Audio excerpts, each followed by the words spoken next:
로마서 16장 25절에서 27절 말씀. 나의 복음과 예수 그리스도를 전파함은 영세전부터 감추어졌다가 이제는 나타내신 바 되었으며 영원하신 하나님의 명을 따라 선지자들이 그걸로 말미암아 모든 민족이 믿어 순종하게 하시려고 알게 하신 바 그 신비의 계시를 따라 된 것이니 이 복음으로 너희를 능히 경고하게 하실 지혜로우신 하나님께 예수 그리스도로 말미암아 영원히 세세무궁하도록 있을지어다. 아멘. 아멘. 저서 부분에 16장의 기원의 논쟁이 있습니다. 왜 4번에는 로마서 16장이 없이 15장, 14장으로 마무리된 것이 있었기 때문에 그 16장에서 로마 교회 내 26명을 실명을 거론하면서 바울이 그냥 친밀한 어조로 그를 문안인사를 하고 있는데 다른 서신서는 찾아볼 수 없다는 것입니다. 그래서 로마서 16장 여기서 대안이 있는데 그러면 어떻게 이 로마 교회가 아닌 에베소 교회에서 보낸 것이었다. 이 가운데 에베네도라는 이름이 나오고 에베네도는 에베소에 있을 것이라고 추론되고요. 브리스길라와 아굴라가 있습니다. 그래서 고린도 사회교회 에베소로 이동했기 때문에 그 에베소로 보낸 것이다. 그 다음에 이제 또 다른 어떤 그 주장은 로마서에 또 다른 필사본을 만들어서 에베소에게 보낼 용도로 16장을 덧붙였다. 뭐 이런 추론도 있습니다. 그런데 이제 차정식 교수의 주장은 로마서 16장이 원래 로마 전체 일부로 생산되었다는 거죠. 그 증거는 원래 이제 로마가 최종 목적지가 아니고 스페인이 서바나가 최종 목적지였는데 로마서를 써보내는 것은 이제 스페인으로 두 번이나 간다고 로마서 15장 24절 28절에서 잠깐 경유하는 것으로 얘기를 했거든요. 그래서 이제 스페인 선교의 후원을 받으려기 위해서 이제 전에 교제한 적이 있는 26명의 교우들에게 친밀하게 문안함으로써 로마 교회를 이제 개척하지 않았지만 본인이 연구한 게 있다고 하는 것을 밝히겠다는 것입니다.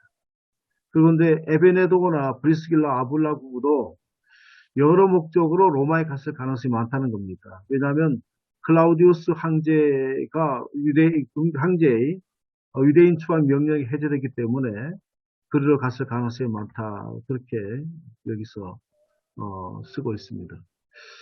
9절 보면 1절에서 2절, 전체 9절 보면 서신서에 대한 배배 추천서가 나와 있고요.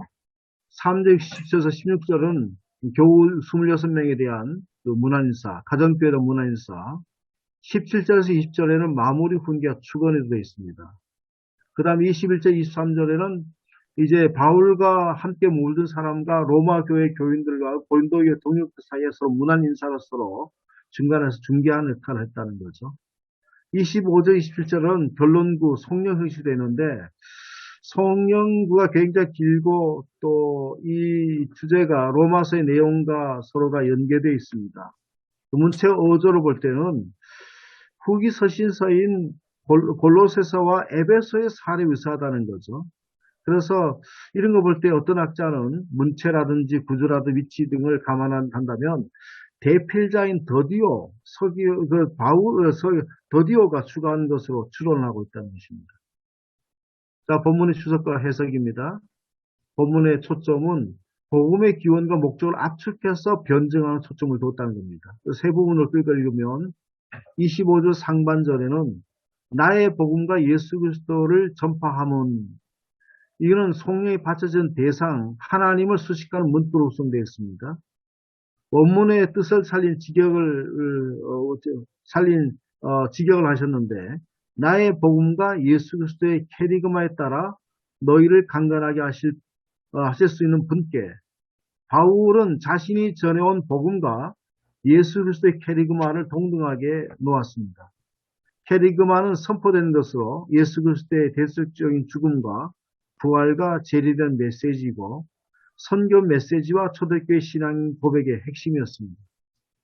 두 번째 26절인데 나의 복음과 예수 그리스도의 캐리그마는 오랫동안 비밀의 계시였습니다. 하나님의 명령에 따라 기록된 선지자의 글로 공개되었고 이방인에도 전파되었다는 것입니다. 이방인은 이 복음을 받아들여서 믿음의 순종에 이르게 되었습니다. 믿음의 순종은 모든 사람에 대한 보편적인 구원의 역사에 이런 과정을 표현한 것이고, 또 순종의 믿음은 순종에 이르게 하는 믿음으로 이해할 수도 있습니다. 어느 쪽이든지 구원에 이르게 하는 믿음은 행함을 뜻하는 순종의 삶과 그 열매가 있어야 된다고 하는 것을 전제라고 했습니다. 그 다음에 이제 바울이 전파한 핵심 메시지는 곧 그리스도 복음의 요체와 목적인데, 새롭게 주어진 구원의 언약은 유대인의 태도를 넘어서서 모든 이방인까지 다 포함해서 그 복음을 믿어서 신실한 삶의 열매로 순종한 역사를 이룬 데 있었다는 것입니다. 그 다음 27절 마지막 세 번째입니다. 이러한 구원의 역사를 주도하신 분은 단 한 분 하나님이시고, 그 하나님은 로마 교인들과 모든 믿는 자들을 견고하게 세우시는 능력의 하나님이십니다. 그리고 또한 모든 구원의 과정을 섭리하신 영원한 신이시고, 21절의 표현처럼 유일하시고 지혜로운 신으로 송축하며 마무리했다는 것입니다. 자, 여기 신학적 메시지는 축복과 강복, 우리 보통 축복은 사람이 하지만 강복은 하나님이 하신다는 것인데, 실제로는 축복과 송축과 축복은 말만 바꾸는 것이다. 그래서 인간이 하나님을 축복하고 인간이 다른 인간을 축복하는 형식으로 되어 있다는 겁니다. 이에 따른 축복은 성도가 하나님께 송축이라고 하는 말을 빌 수 있지만 다른 성도가 하는 것을 말한다는 겁니다. 그 다음에 복음을 비밀의 계시로 표현했는데, 비밀로 감췄던 구원이 하나님의 섭리와 교훈 가운데 모두 공개되었습니다. 그래서 부분이 전체가 되고 배제가 포용으로 바뀌었다는 겁니다. 그래서 하나님의 구원의 신비한 영적인 비밀은 인정하면서도 모든 사람을 품는 보편적으로 나간 특성이 있다는 것입니다. 그래서 우리가 이런 어떤 것들을 간과한다면 기독교 신앙은 갈등과 그 다음에 혐오와 배제, 증오로 변질될 수 있다고 하는 것을 언급하고 있습니다. 그 다음에 세 번째는 믿음의 순종이 다음에 신학적 주제를 숙고할 필요가 있다는 것이죠. 그래서 로마서 1장 5절에서 그로 말미암아 우리가 은혜로와 사회의 직분을 받아 그의 이름을 위하여 모든 이방인 중에서 믿어 순종하게 되는 하나니라고 하는 반복적인 표현이라고 하는 것입니다. 그 이신칭의 구원에 대한 오해를 교정할 메시지가 거기에 들어있다는 것인데, 믿음으로 의롭게 되는 것은 그 믿음이 우리 삶 가운데 각종 행위로 나타나 주의 뜻과 교훈대로 순종하는 신실한 그 자세가 포함된다는 거죠. 그러나 믿음의 순종이든 순종의 믿음이든 예수 그리스도의 복음을 이해하는 중요한 단서가 된다고 하는 것을 말하고 있습니다. 그 다음에 고형진 목사님, 강남 동성교회 공지 목사님 설교문인데 세 가지입니다. 예수 그리스도의 복음을 선포하라는 것입니다. 그래서 핵심 메시지가 예수 그리스도라는 메시아의 선포였고, 초대교회도 이것이 핵심 선포였습니다. 그래서 우리 시대의 복음 선포는 입으로 전달된 복음 선포가 아니고 그리스도의 삶으로 선포된 선교적 삶이 진짜 선포다. 그래서 복음에 충실한 삶을 사는 복음적인 삶의 선포가 중요하다는 것을 강조하고 있습니다. 그래서 비밀의 계시가 드러나게 해야 된다는 거죠. 유대인에게 제한된 구원이 예수의 십자가의 죽음으로 온 인류에게 복음이 선포됐습니다. 이것이 진짜 열려진 복음이고, 그러므로 이 구원에는 누구든 무시와 차별을 받거나 배제해서는 안 된다는 것입니다. 그래서 기독교인들이 빛을 소유만 하고 있을 것이 아니라 세상의 어둠 속으로 들어가서 빛을 내놓아야 되는데, 모든 사람이 구원받을 가능성이 있는 존재라는 것을 잊지 말아야 된다고 했습니다. 세 번째, 믿어 순종해야 된다. 믿음이 있기 때문에 순종하는 것이고, 순종을 통해 믿음 나갈 수 있다는 것인데, 그 두 가지 함께 일어나야 된다고 생각을 개인적으로 하고 있습니다. 그래서 믿음과 순종, 즉 복음을 듣고 행하는 삶은 하나님께서 우리의 요구하는 삶이시다. 교회와 그리스도인들은 세상에 대해 열려 있어야 된다. 신앙에 열려 있음, 교회에 열려 있음을 통해서 예수님의 지상 명령을 수행하고 순종하는 삶이 진짜 복음으로 사는 삶이다라고 해서 설교를 마무리하고 있습니다. 자, 그래서 설교를 위한 말씀 나눔을 세 가지로 제가 요약을 했는데, 하나님께서 내게, 특히 바울이 전한 복음과 예수 그리스도에 관한 선포, 캐리그마로 그리스도인들을 튼튼히 세워주시는 말씀과 오늘날 대림절에 예수 그리스도가 오심을 기다리는 교회에 어떻게 적용할 수 있을까? 그래서 예수 그리스도 캐리그마는 예수님이 말씀대로 오시고 사시고 죽으시고 다시 사시고 그 다음에 말씀 다시 오심이 핵심 메시지인데 그 가운데 대림절 핵심 메시지는 다시 오심인데 다시 오심을 기다리는 성도들에게 하나님이 이 캐리그마를 통해 든든하게 세우신다고 해서 어떤 의미가 있을까? 그런 어떤 것이고요. 그 다음 두 번째는 믿음으로 순종하는 것, 그 다음에 두 번째는 이게 바뀌었네요. 혐오와 차별이 심화되는 한국 사회 속에서 강단에서 우리가 어떤 메시지를 선포해야 될까 하는 것입니다. 그래서 하나님의 구원은 차별이 없으시다고 그렇게 말씀하고 있는데 우리가 주의 이름을 부른 자는 구원을 받으 누구든지 구원을 받으라고 말씀하고 있는 말씀을 실제 우리가 이 메시지를 어떻게 선포해야 될까? 왜냐하면 한국 교회가 너무나도 차별이 심하고 혐오를 조장하고 있는 것들이 많기 때문에 그것을 어떻게 해야 될까고 한 것이고요. 세 번째로 믿음으로 순종함과 순종하고 믿는 것이 상호 연관성과 실제 생활 속에서 어떻게 작동하며 어떻게 적용했을까? 전통적인 것은 텍스트에서 컨텍스트를 이끌어오지 않습니까? 근데 지금은 그게 아니라 그것도 물론 우리가 있지만 컨텍스트에서 텍스트로 들어가는 거잖아요. 그 때문에 이것들이 어떻게 서로 작용되면서 서로 신앙적으로 어떤 상승작용할 것인가. 로마서에도 바울도 물론 앞에서 교리 부분도 얘기했었지만 12장과 15장까지는 그리스도의 생활에 관한 가르침을 주었다는 것입니다. 네, 이상입니다.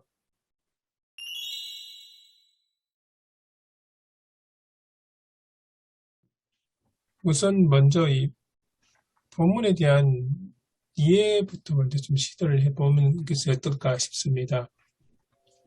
오늘 16장 25절에서 27절 말씀, 이 본문이 굉장히 긴 만년체로 되어 있지 않습니까? 그래서 이해하기 좀 버거운 면도 있는데, 그 본문, 로마서 이 본문이 사실은 로마서를 처음 시작할 때 아주 비슷한 이야기가 그대로 나오고 있습니다. 로마서 1장에 보시면 1장 2절에서 5절, 그러니까 6절까지 말씀 제가 한번 읽어드리겠습니다. 이 복음은 하나님이 선지자들을 통하여 그의 아들에 관하여 성경의 미래에 약속하신 것이라. 그의 아들에 관하여 말하면 육신으로는 다윗의 혈통에서 나셨고 성결의 영으로는 죽은 자들 가운데서 부활하사 능력으로 하나님의 아들로 선포되셨으니 곧 우리 주 예수 그리스도시니라. 그로 말미암아 우리가 은혜와 사도의 직분을 받아 그의 이름을 위하여 모든 이방인 중에서 믿어 순종하게 하나니 너희도 그들 중에서 예수 그리스도의 것으로 부르심을 받은 자니라. 제가 보기에는 이 1장 2절에서 6절 요 말씀을 다시 한번 정리하고 압축시켜 놓은 게 오늘 우리가 읽었던 성경 본문인 것 같습니다. 그러면 이제 오늘 예배 강단에서 다루었던 복음의 기원과 목적에 대해서 오늘 본문이 이야기하고 있다. 그렇게 이야기를 했는데 복음의 기원에 대해서 함께 이야기할 수 있을 것 같습니다. 목사님들께서는 오늘 그 본문 말씀을 통해서 복음의 기원에 대해서 어떻게 이해를 하신가요? 복음의 기원은 우리가 일반적으로 말하는 대로 예수 그리스도에 관한 것, 아들에 관한 것이고 말씀드린 것처럼 예수님의 생애 전체를 다 가리키는 것인데 결국은 오늘 또 본문에 보면은 그 예수님의 오심을 구약의 선지자들이 예언을 했고 거기에서 또 더 올라가면은 하나님의 섭리, 하나님의 구속사, 하나님의 경륜 결국 거기까지 기원이 올라가지 않겠나 생각을 해봅니다. 오늘 사실 이 부분하고 오늘 제가 다른 주석에 조금 참고했을 때 왜 이 로마서 16장 25절에서 27절 말씀이 대강절에 사용되는지 그 부분하고 좀 연결되는 것 같았습니다. 우리 그 병행 본물 보시면 누가복음 1장 26절에서 38절이고 하나는 사무엘하 7장 1절부터 1절 16절이지 않습니까? 그러니까 오늘 본문하고 요 두 가지 병행 본문이 서로 연결돼서 이제 대강절이 사용된다고 이야기 읽었습니다. 참고로 말씀드리면 제가 보았던 그 주석은 현대 성서 주석의 노마서에 관한 항목이었습니다. 거기에 이제 좀 이야기가 대강절에 왜 이 본문이 사용되는지 이야기가 좀 나왔었습니다. 그걸 잠깐 설명하자면 병행 본문에 보면 사무엘하 7장 1절부터 11절의 말씀은 어떤 이야기냐면 다윗이 성전을 건축하겠다 한 것에 대해서 하나님께서 나단을 통해서 이제 성전 건축은 아들에게로 보류시키고 그러면서 내가 너의 집을 세워주겠다 그런 약속하신 말씀이 나옵니다. 그리고 이제 누가복음 1장 26절에서 38절 말씀은 천사 가브리엘이 마리아를 만나서 예수 그리스도 잉태에 대해서 알려주는 그 부분입니다. 그러니까 사무엘하 7장 1절부터 11절 말씀은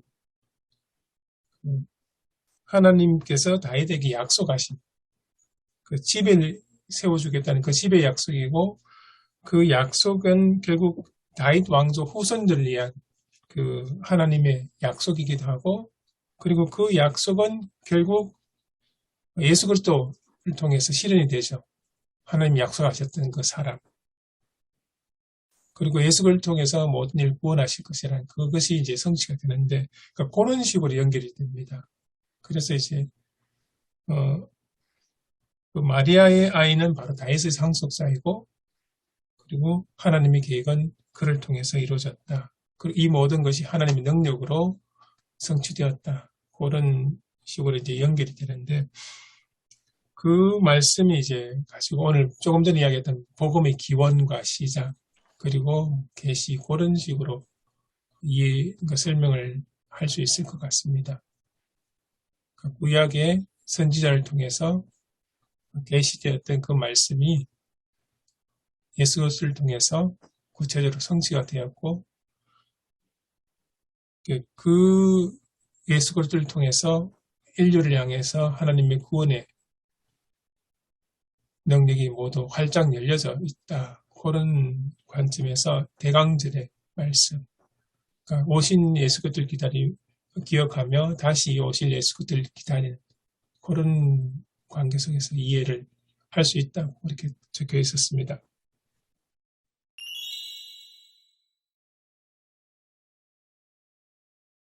그러면 이제 다시 이제 조금 돌아가서 복음의 기원, 오늘 본문 속에는 그 비밀의 계시 이야기가 나오지 않습니까? 복음이란 그 비밀의 계시다 그런 식으로 언급이 나오는데 이 비밀의 계시에 대해서 조금 같이 이야기를 나눴으면 좋겠습니다. 보시면 그 신비의 계시 이렇게 나오기도 하고요. 예배와 강단에 보면 비밀의 계시라고 이렇게 명시가 되었습니다. 그러니까 말하자면 복음의 기원이 감추어져 있다가 이제 나타났다라는 그렇게 연결된다고 볼 수 있나요? 완전히 감춰져 있다고는 이야기를 하기 좀 곤란하고요. 그러니까 그 선지자의 글을 통해서 어떻게 보면 일부분은 이렇게 보여졌다라고 볼 수 있지 않을까 생각됩니다. 그러니까 여기서 이제 26절에서 이제는 나타내신 바 되었다라고 했을 때 이 나타냄이라는 것은 예수 그리스도의 탄생을 얘기한다. 탄생과 또 삶과 생애와 죽음을 얘기한다. 이렇게 받아들이면 되는 건가? 네, 제가 보기에도 그게 맞을 것 같습니다. 그 아들이 아버지를 가장 완전히 잘 드러내시니까 그 예수님이 마지막 날에 마지막 시대에 마지막으로 하나님이 보낸 계시라고 이제 보죠.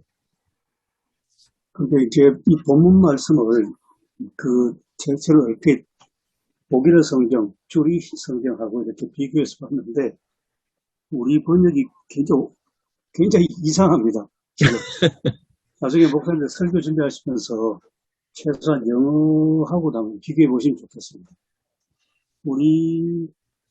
예를 들어서 아까 차정식 교수님이 나는 이렇게 사역한다 하고 좀 이제 언급하신 이제 오히려 독일어 성경 본문하고 훨씬 가깝다고 생각되는데요. 그러니까 제가 의역하면 그랬습니다. 즉, 내가 전한 복음, 곧 예수 그리스도의 독일어는 보샤프트인데 차정식 교수는 캐리그마로 번역을 했는데요. 그것이 내가 전한 복음으로 말미암아 너희를 강하게 하는, 내가 강하게 하는 게 아니고 너희를 강하게 하시는 주님을 찬양하노라. 이게 25절입니다. 우리는 이 번역이 다 빠져버렸어요. 이상하게. 왜 이렇게 하는 생각이 드는데요. 그래서 저는 저대로 그래서 이 본문 말씀이 계시의 비밀이 여기 독일어 성경에는 계시의 비밀이 25절에 나옵니다. 아까 나타나신 바 된지라 하는 독일어 말은 이제 뜻으로 보면 어디에 있다가 갑자기 쑥 나타나는 것이 그것이 나타나는 바 된지라. 독일 말은 그렇게 되어 있습니다. 근데 저는 좀 전혀 다른 말씀을 좀 드리면 예수님이 이 땅에 태어나실 때에 그 마태복음하고 누가복음이 이렇게 같은 탄생인데 얘기가 서로 다른 부분이 있지 않습니까? 그런데 마태복음을 보면 이스라엘 백성이 메시아가 오실 것을 그렇게 오랫도록 기다리고 많이 이야기해 왔는데 정작 메시아가 왔을 때 동방박사들이 가르쳐 주니까 예수를 죽이려고 했어요. 헤롯이. 그들이 기다렸지만은 막상 주님이 예수가 오니까 그 예수를 맞이하기는 그냥 예수를 죽이려고 달려드는 헤롯. 그리고 마태복음 1장에 보면 예루살렘의 온 백성이 소동한지라. 여기 예수는 예루살렘에서 태어나리라고 다 기대했는데 그 기대와 어긋나게 다른 곳 베들레헴에서 태어나신 것은 여전히 계시의 말씀은 정작 하나님의 백성에게는 감추어진 탄생의 비밀. 그런데 누가복음에 가보면 거기에 아주 작은 두 사람 나오지 않습니까? 제가 공부한 룰마르트는 이게 하나님 나라의 실체다 하는 두 사람인데요. 시몬과 안나입니다. 성전에서 메시아를 오랫동안 기다리면서 일평생 기도해오던 그 두 사람. 그러니까 정작 메시아를 기다리던 하나님의 백성 이스라엘은 메시아가 왔지만은 여전히 메시아인지는 모르고 오히려 귀한 귀인이 왕이 태어났다 하니까 헤롯은 죽이려고 달려들었는데 온 예루살렘 성은 소동하는데 그래서 누가복음 가보면 아주 노인이 된 안나와 시몬 두 사람은 아기 예수를 안고 하나님을 찬송했는데 이게 하나님 나라다. 룰마르트는 그렇게 이야기합니다. 그래서 감추어진 비밀이 드러났다는 것은 모든 사람에게 보편적으로 드러난 것은 그건 맞는데 모든 사람이 또 인식하는 게 아니고 하나님 나라를 기다리던 사람만이 메시아 탄생 곧 아기 예수를 맞이했다는 거예요. 그런 걸로 저는 이해가 됐습니다. 오늘 보면 말씀. 네, 그 표준 세번역으로 읽어보니까 훨씬 더 쉽네요.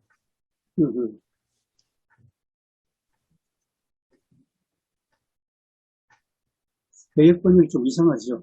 예. 네, 이거 개혁 개정이 이게 뭐 직역도 아닌 것이 의역도 아닌 것이 그냥 막 예. 그 로마서는 특히 더 어려운 것 같아요. 개혁 개정판이. 비밀의 계시라고 했을 때 보통 그 계시라는 게 감춰졌던 비밀을 밝히 드러내 보여주시는 거잖아요. 예, 알려주시는 거잖아요.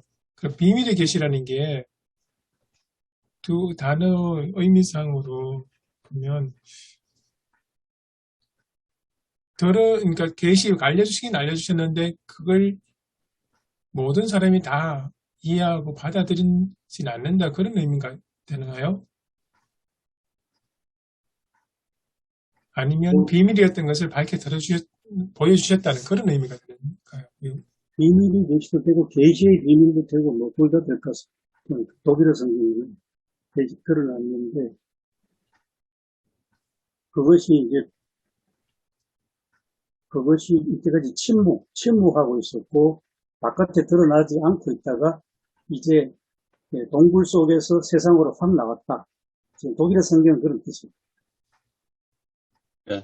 존 스타트 목사님, 아니, 존 스타트가 쓴 로마서에 보면 이 신비의 계시를 그러니까 감춰졌다가 나타나고 알게 했다라고 해서 열방의 복음화로 해석을 하고 있는 걸 봤거든요. 예, 예, 그러니까 제 이 그걸 신비의 의미가 계시, 됩니다. 예, 예, 감춰졌다가 나타나서 알게 한 그 신비의 계시로 설명을 하고 있습니다. 열방의 복음. 에베소서 교회론에도 그렇게 나오잖아요. 음, 예수님이 십자가에 죽으셔서 모든 사람들을 하나 되게 하셨는데, 뭐 원수든 이방인이든 뭐 다 하나 되게 하신 거, 예수 그리스도를 통하여 통일되게 하신 거, 일치되게 하신 거, 이 비밀은 뭐 사탄도 모르고 천사도 모르고 아무도 몰랐던 것인데, 예수 그리스도의 십자가의 죽으심을 통해서 그 이제 완전히 드러났다. 이제 그렇게 말씀하시거든요. 정리하자면 과거 선지자들을 통해서 예언하셨던 그 말씀이 예수 그리스도를 통해서 성취가 되고 나타나셨고 그게 모든 백성들 향해서 모든 민족 향해서 주어졌다. 그렇게 이야기를 하면 음. 되나요? 예, 그 이스라엘 예루살렘이라는 아주 국한된 한 부분에서만 일어났던 일, 이해가 됐던 일들이 이제는 온 세계로 예, 누구든지 복음에 다 참여할 수 있게 되고 약속을 받게 되고 또 그 복음 안에서 하나가 다 통일되어 하나가 될 수 있다. 예, 이건 놀라운 뭐 그 당시로서는 굉장히 놀라운 뭐 어떤 사건이었던 것 같습니다. 그러니까 로마서 앞부분에 보면 이제 그런 얘기가 많이 나오잖아요. 그 유대인들에게만 하나님이 말씀하신 게 아니라 그 이방인들도 다 똑같이 하나님의 어떤 그 메시지 안에 들어와 있다. 뭐 이런 얘기들 많이 하죠. 뭐 헬라인과 유대인 뭐 이 얘기를 자주 하는데 아마 그 연장선에서 이제 그 계시가 온 민족에게 드러나게 되었다. 모든 민족이 다 이제 순종하는 그런 어떤 그 복음에 순종하는 그 영역 안에 들어와 있다라는 그런 의미로 받아들여도 될 것 같습니다.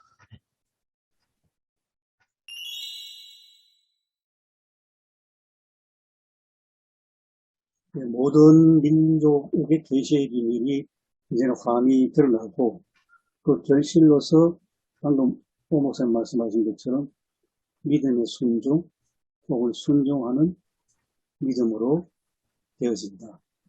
본문 내용은 지금 그렇게 가고 있습니다. 그러면서 마지막에 하나님 예수 그리스도 하신 영광을 하나님께 세세 모음토록 돌릴지어다. 찬양으로 끝납니다. 예. 어쩌면 그 바울의 어떤 개인적인 소회가 담겨 있는 것 같기도 해요.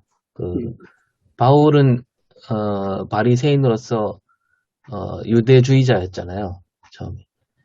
그러니까 유대인들에게만 하나님의 어떤 그 구원의 그 하나님의 구원의 역사가 있다고 생각해 왔는데 바울이 예수님을 만나고 어떤 그 새로운 경지로 올라서게 되고, 그래서 그 깨달음을 이제 여러 서신서를 통해서 전파하면서 특히 로마서가 가장 그 바울의 그 강력한 외침이 들어 있지 않습니까? 그래서 마지막에도 그렇게 온 민족에게 이 복음이 드러났다라는 그 사실에 대한 어떤 감격, 감회 뭐 이런 것들이 것으로 마무리하지 않았는가 그런 생각이 드네요. 영광이 세세토록 있을지어다 하는 그 찬양이 마지막 27절에 있는데, 사실 독일어 성경은 25절 처음 시작할 때도 찬양할지어다, 그분을 찬양할지어다 이렇게 시작하거든요. 예, 그러면 사도 바울은 복음이 유대인에게만 국한되고 그들만이 하나님의 택한 백성뿐만 아니라 복음이 온 세상 예, 모든 민족에도 열려 있다는 그걸 찬양합니다. 예. 본문은 지금 그렇게 이해되어 있는 것입니다. 그러면 아까 그 선 목사님께서 두 번째 이야기하셨던 혐오와 차별이 심화되고 있는 한국 사회 속에서 강단에서 어떤 메시지를 선포해야 할까? 이 부분하고 연결되는 것 같습니다. 이 부분은 예, 저도 그렇게 이해합니다. 그 배타와 배척보다는 모든 사람들에게 주어진 하나님의 은혜, 수용, 그런 관점에서 기독교인이 써야 될 자세가 아닌가 그렇게 생각되기도 합니다. 한국 교회가 어떻게 보면 지금 그 최영선 말씀하신 대로 한국 교회가 너무 지금 옛날 유대주의화돼 있는 경향이 상당히 강하잖아요. 예, 예, 우리 한국 사회에서 우리 한국 교회가 어떻게 보면 주류 기득권 쪽에 서 있는 그런 형국인데, 이를테면 이제 이번에 그 차별금지법 얘기도 뭐 여러 가지 차별금지법 여러 가지 얘기가 있지만 그 가운데 이제 그 뭐 기독교를 너무 뭐 지나치게 내세우면 안 된다 뭐 그런 내용도 있는 것 같은데, 그러니까 이걸 이제 뒤집어 생각해 보면 이제 그 차별금지법이 기독교의 어떤 박해로 이어지고 기독교 어떤 선교의 축소로 이어진다 이렇게 염려하는 분들이 많은데, 너무 지나친 염려인 것 같고, 이걸 뒤집어 생각하면 만약에 저 이슬람권에서 차별금지법이 통과된다면 우리 기독교 복음의 길이 확 튀는 거 아니겠습니까? 네. 그렇게 생각하면 너무 쉬운 게 아닌가. 사실 우리 한국 사회에서는 더 이상 뭐 우리가 한국 사람 중에 복음을 몰라서 뭐 깨우침하고가 다르지만 복음을 듣지 못해서 교회를 안 다니는 사람은 거의 없잖아요. 지금 다 드러나요. 한국 사회에서는 더 이상 이 복음이 비밀이 아니잖아요. 다 드러나 있는데 그런 뭐 지나친 염려인 것 같고, 저는 그래서 그런 어떤 한국 사회, 우리 한국 교회가 너무 개토화되어 있는 이런 염려가 상당히 많습니다. 방금 말씀하신 거 보면서 문득 떠오른 생각이 그러면서 이제 그 설교문에 보면 그 이야기가 나오지 않습니까?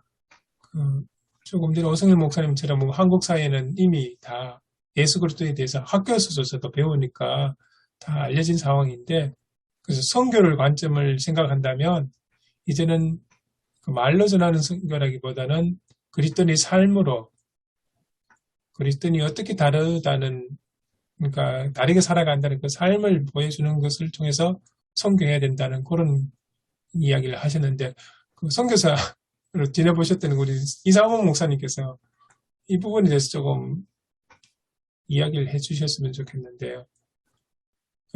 제가 생각해도 원론적으로 맞거든요. 근데 이게 이렇게 선교해서 어떻게 될까, 가능할까 그런 생각 들기도 하고. 설교하기는 쉬운데 설교하는 걸로 살기는 어렵잖아요. 그러니까 저희들 뭐 이웃을 섬기십시오. 그리고 예수님의 사랑을 전하십시오. 하지만 막상 그걸 전하면서 살기는 정말로 쉽지 않으니까. 선교사님들이 그 뭐라고 할까요? 제일 처음에 이제 제가 중국 갔는데 선교사님에 대한 인식이 많이 안 좋더라고요. 그러니까 왜 안 좋지라고 했는데 그냥 선교사님이 아니고 그냥 똑같은 사람인 거예요. 다른 게 하나도 없는 거죠. 자기들이 보기에 옆에 와 있는 사업하는 한국 사람이나 선교사님이나 다른 게 별로 없어요. 그래서 뭐 선교사님이라고 뭐 다른가요? 라고 얘기를 많이 하셨거든요. 그렇게 살아가는 게 결코 쉽지 않는 것 같아요. 그렇게 사시는 분들은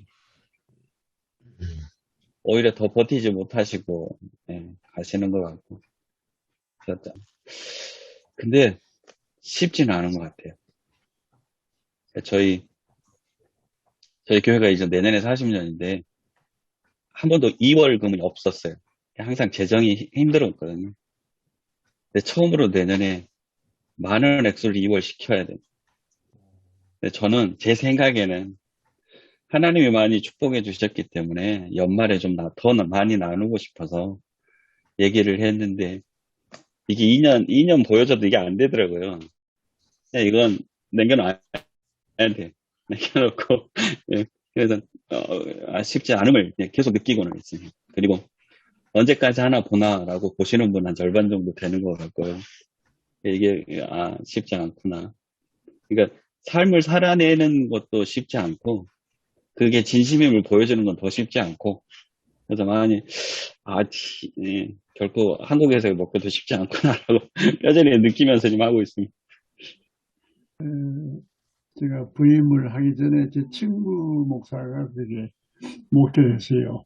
그분은 교회 재정을 아껴서 이월금을 많이 내는 방향으로 그렇게 목회를 했어요. 그 이제 목회를 잘하는 것으로 인정을 받았고, 제가 부임해서는 가자마자 정책당에서 받은 은혜 나누어주는 교회라고 정하고, 개인도 그렇고 가정도 그렇고 교회도 나누자. 그렇게 해서 많이 나누었습니다. 어머니는 자기는 못 먹어도 자식을 주는 것이 어머니다라는 그런 교회도 얘기하고, 포항노예가 160개 교회인데 160개 교회 중에 60개 교회가 미자립 교회였어요. 미자립 교회가 있으면은 포항노예가 주님의 몸된 교회인데 포항노예가 주님의 몸된 교회에서 성황하지 않다. 그래서 미자립 교회, 연약한 미자립 교회를 힘있게 하고 힘을 쓸 수 있도록 도와주는 것이 어머니가 하는 일이다. 그러면서 이제 미자립 교회 평균화를 이제 시도를 하고 교회 예산의 10분의 1을 거기에 내놨어요. 그러니까 장로님들이 하는 얘기가 전임 목사는 아껴서 이월금을 냈는데 새로운 저 목사는 너무 해프다고 다 나누어준다고 그러면 교회 예산이 거들나지 않느냐 그런 염려를 했던 그런 일이 있었습니다만은 교인들이 참 정확해요. 자기들이 헌금한 것을 어떻게 쓰느냐를 보고 있는 것 같아요. 그러니까 나누어주고 또 나누어주고 하니까 오히려 헌금이 더 많이 들어오는 그런 경험이 있었습니다. 그래서 이 목사님 그 관찰을 시키시고 교회에다가 설득을 하세요. 설득을 해서 나눠주자고. 그렇게 하면 2월 하는 목회냐 아니면 나눠주는 목회냐 둘 중에 하나를 선택을 해야 될 것 같아요. 예.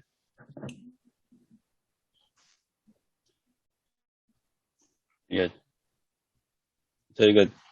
제가 와서 2년 동안 정말 많이 나누는 걸 많이 했거든요. 그래서 많이 빈 얘기 많이 들은 게, 교회에서 돈이 어디 있어서 계속 이렇게 일을 하실까. 정말 얘기를 많이 하셨대요. 근데, 재정 보시는 장로님이나 얘기하시는 게, 아니, 목사님 모시고 감사 헌금이 많이 늘었어요. 음. 헌금이 저희 네, 사실이에요. 코로나 때였거든요. 정말. 네. 그래서 다들 놀래시면서 그 대신 선교사님이랑 저희들 미자립교회, 저희 시차리 미자립교회도 좀 돕거든요. 그러니까 그 대신 저희 성도님들한테도 도와요. 그러니까 교회 이름으로 선물을 처음 받아보셨다고 얘기하시더라고요. 근데 헌금은 더 늘고 있어서 그걸 좀 계속 느끼고 보고 있으십니다. 근데 예, 같이 동참해 주시는 분 절반, 아직 의심의 눈초리로 보시는 분 절반 그러고 있습니다.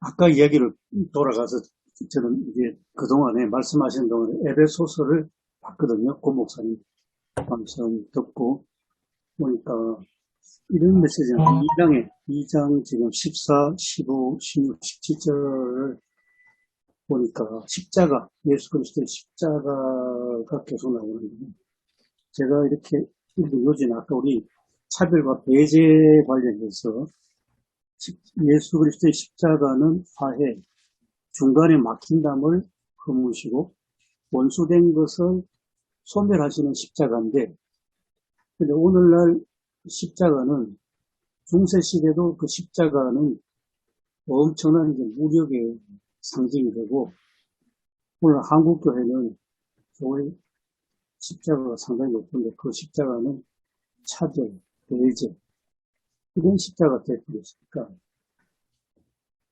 그래서 이게 오늘 본문 말씀, 복음이 감추어져 있다가 침묵하고 있다가 드러났는데, 복음이 드러났는데도 한국교회는 오히려 그 복음의 비밀을 잘 모르고 있지 않는가. 교수님 말씀 듣는 중에 제가 갑자기 그 십자가가 한국 사회에서 그 차별과 배제를 좀 오히려 그 상징으로 지금 보이고 있다는 얘기 들으면서 그 드라큘라 얘기가 떠올랐습니다. 그러니까 그 중세 시대에 이 십자가가 드라큘라 악마를 물리치는 어떤 그 도구였잖아요. 예. 그게 뭐 드라큘라가 사실 뭐 만드는 이야기이기도 하고, 그 드라큘라가 사실은 이슬람교가 될 수 있고 이교도가 될 수 있는 거 아니겠습니까? 우리 기독교가 그런 식으로 좀 배타와 차별로 이렇게 성장하지 않았나. 예. 사실 그 십자가로 드라큘라를 변화시켜야 되는데 물리치는 도구로 사용했다는 거죠. 근데 그게 우리 한국교회 안에 너무 깊숙이 들어와 있지 않은가. 그 타 종교에 대한 그 배척도 뭐 참 문제인데, 그 타 종교 말고도 어쨌든 그 여러 가지 이념이나 또는 어떤 생각의 차이, 뭐 삶의 방식의 다름, 이런 부분에 있어서도 이런 그 배타나 이런 배제, 이런 것들이 많은 것 같아요. 그래서 우리 교회 안에서도 늘 자기 신앙에 자기 신앙이 옳다고 싸우거든요.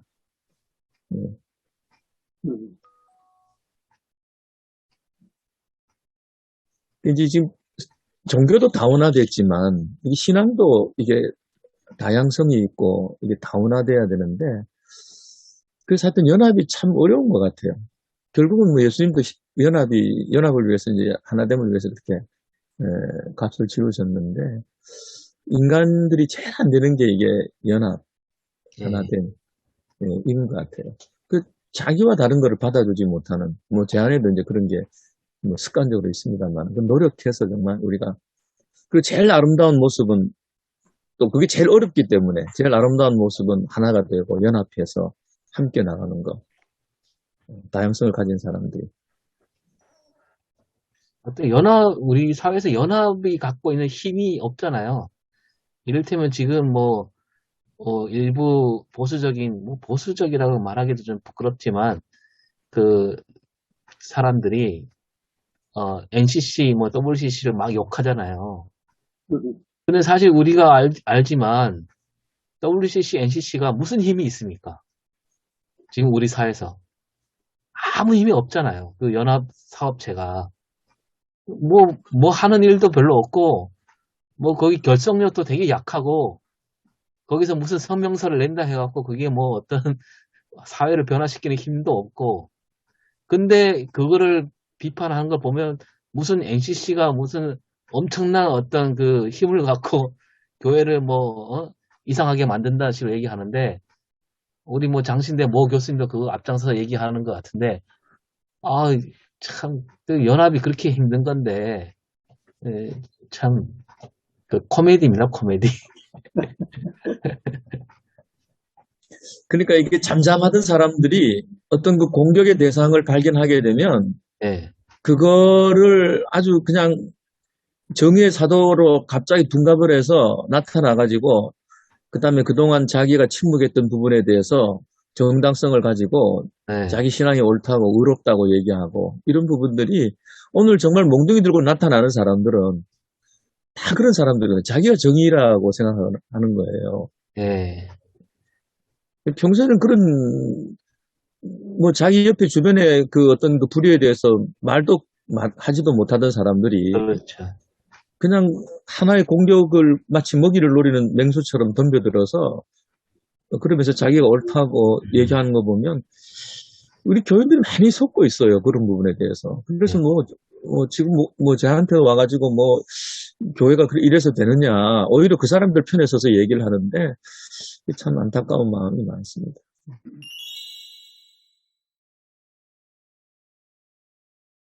조금 전에 말씀하셨던 믿음의 순종, 믿어 순종에 이르게 하는 것, 혹은 순종에 이르게 하는 믿음. 결국은 한 예수 그리스도를 믿어서 그분을 뒤따라가시고 선한 열매를 맺는 삶을 살도록 이끄는 게 오늘날 우리 교회가 또 강조하고 가르쳐야 될 게 아닐까 그렇게 생각이 됩니다. 그러니까 자꾸 인신칭의를 어떻게 인신론적인 암이나 예수 그리스도를 안다는 개념적으로 자꾸 이렇게 가르치다 보니까 예수 그리스도를 나의 주로 모시고 그분을 따라 살아간다는 그 삶의 관점에서 좀 굉장히 약화되는 것 같습니다. 예. 이게 이제 교리적으로 자꾸 그렇게 가르치다 보니까 그런 게 이제 좀 더 강해지는 것 같고요. 실제로 신앙 고백 내용들을 보면 그렇지는 않거든요. 삶에 대해서 강조를 하는데 어떻게 보면 이제 목회자들이나 이런 쪽에서 성도들을 쉽게 가리키려고 하다 보니까 이제 그 부분만 잘라가 도식화시켜서 이야기를 하는 것 같은데 오늘 본문에 보면 이제 그들이 믿고 순종하게 되었습니다. 그 부분이 어쩌면은 오늘 우리 한국교회 그리스도인들이 정말 필요하지 않을까 그런 생각도 듭니다. 예, 덧붙여서 좀 더 보태면 저희 다 나왔던 이야기였습니다. 한국교회가 그동안 친위 중심의 그러니까 그 다음에 그게 지식이 되고, 지식이 좀 더 나가면 이제 교리가 되고, 교리가 좀 더 굳어지니까 기독교는 종교가 돼가지고, 종교는 배타성을 띨 수밖에 없는, 그렇게 해서 하는 기독권적 배타성을 띈 오늘날 개신교 모습인데, 말씀하신 것처럼 순종의 믿음의 순종으로 가면 이게 그 신앙이 지식이 아니라 삶이 되어야 된다는 그런 아까 에베소서 저는 참 아침에 감동을 다시 받았습니다. 에베소서의 십자가를 다시 이해하는데 십자가가 어떤 십자군 성리의 십자가가 아니고 예수 그리스도의 뒤를 따라가는 삶이면 그 삶은 막힌 담을 허물고 원수된 것을 하나 되게 하는 그런 삶으로 가야 되는 그런 성탄절 아닌가. 제가 어떤 목사님 설교 중에 그런 얘기를 들었는데, 우리 한국 사회에서 이제 유교 문화가 왜곡돼 있다는 거죠. 원래 이제 공자, 맹자 그 유교 사상이 한국에 들어올 때 그 하나 거쳐서 들어왔는데 그게 뭐냐면 주자라는 거죠. 주자, 성리학. 네, 이걸 거치면서 들어와서 사실 공자가 말한 것보다는 이 주자학이 말하는 그 유교로 우리가 어떻게 보면 변색돼 있어갖고 우리는 공자의 유교를 얘기하는 게 아니라 주자의 유교에 갇혀 있다는 거죠. 근데 이게 이제 그 우리 그 구약 시대에도 그 모세 율법 그 율법 정신을 그대로 갖고 유대교가 내려온 게 아니라 이제 그 포로 이후에 그 에스라 있잖아요. 에스라. 그 에스라가 뭐 자기 의도는 그렇지 않았을지 모르지만 그 에스라에 의해서 율법이 좀 변색됐다는 거죠. 그 변색된 율법주의가 그 바리새인들 통해서 나타나 있고 바울도 마찬가지로 그 변색된 율법주의에 이렇게 경화돼 있다가 예수님을 만나고 새롭게 바뀌었다는 거죠. 사실 율법에도 원래 율법 정신으로 올라가면 그 우리가 비판하는 율법주의가 아니라 거기도 순종의 개념이 더 강하게 있잖아요. 또 사무엘도 얘기하듯이 순종을 더 강조했고 뭐 여러 선지자를 그렇게 강조했지 않았습니까? 근데 에스라 이후에 그 순종보다는 어떤 그 배타적인 차별을 내세우는 율법의 경도돼 있어갖고 그 예수님 시대에 그 율법주의자들이 그렇게 삐뚤어져 있었다는 거죠. 바울이 사실 그 얘기를 하고 있다는 얘기예요. 네. 그래서 믿음의 순종 얘기도 이제 그런 측면에서 볼 수 있다는 거죠. 맞습니다. 예. 그래서 이제 우리 신앙, 뭐 우리 지금 그 교리 또는 뭐 도구마 이런 부분들이 저는 필요하다고 생각은 해요. 그런데 우리가 신앙의 뭐 정반합의 이론과 같이 우리가 어린 사람들에게는 어떤 그런 뭐 기본적인 틀을 가르쳐 주지만 우리가 진리를 깨달으면 이제 그걸 버릴 때가 오거든요. 그래서 정말 그 자유한 성령의 인도함 속에서 자기의 삶의 자리에서 얼마든지 그것을 적용해 나가는 이런 게 돼야 되는데 그런 성숙한 곳까지는 나아가지 않고 늘 그 틀에만 이렇게 매여서 살아가니까 결국은 뭐 아까 말씀하신 것처럼 그런 종교인은 되고 교인은 되는데 정말 그리스도인은 거기까지는 좀 나아가지 못하는 이제 그런 게 있는 것 같아요. 예, 고 목사님 그 얘기가 정말 너무 공감이 가고 우리 내 주위에 선후배 목사님들하고 대화를 하면은 너무 답답해요. 너무 답답한 게 너무 도구마에 매여 있고 교리에 매여 있고 너무 컨서버티브한 그런 어떤 그래서 참 답답한데 우리 고 목사님 같은 그런 권내를 좀 우리 모두 목사님들이 했으면 참 좋겠다는 생각이 들고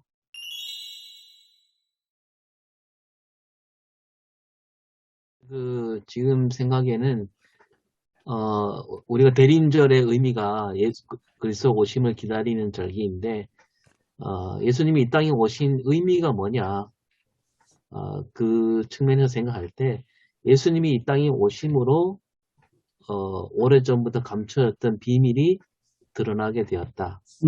그리고 예수 그리스도께 이 땅에 오심으로 우리가 그 복음을 믿는다는 것은 그분의 삶을 따르는 거다. 믿음의 순종 이렇게 연결되어서 설교를 좀 준비해야 되지 않을까 생각해 보았습니다.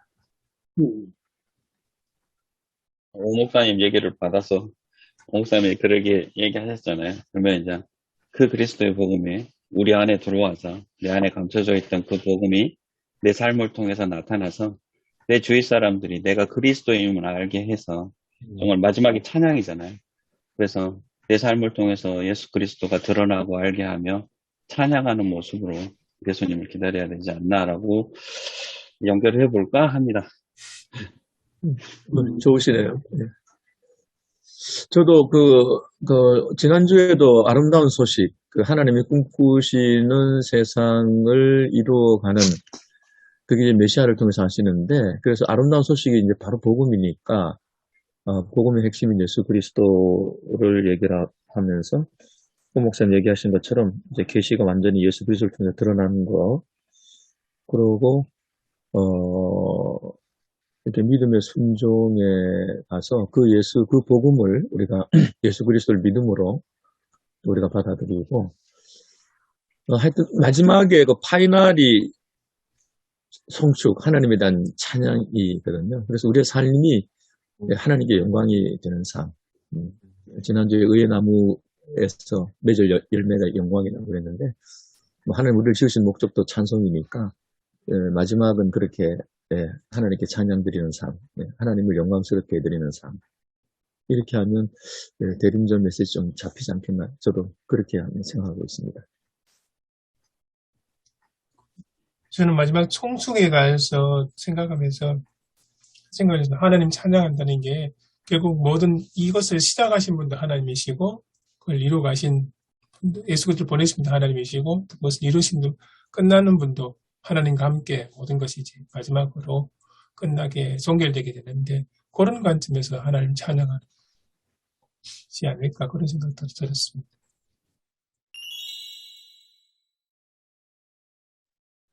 사랑과 은혜가 많으신 하나님 아버지, 저희들에게 귀한 시간 허락하시고 또 이 시간 하나님께서 주신 귀한 말씀을 함께 읽고 나누며 생각을 했습니다. 저희들이 감히 하나님의 말씀을 전합니다.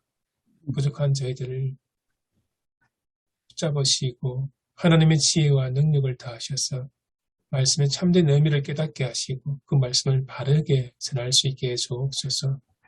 저희들이 전한 이 말씀이 생명을 살리는 그런 말씀이 되게 하시고 하나님의 깊은 복음의 능력과 비밀을 바르게 밝힐 수 있게 해주옵소서.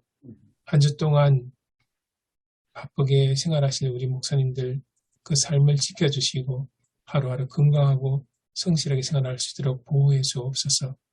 예수님의 이름으로 기도합니다. 아멘. 예, 수고하셨습니다. 수고하셨습니다. 수고하셨습니다. 감사합니다. 네.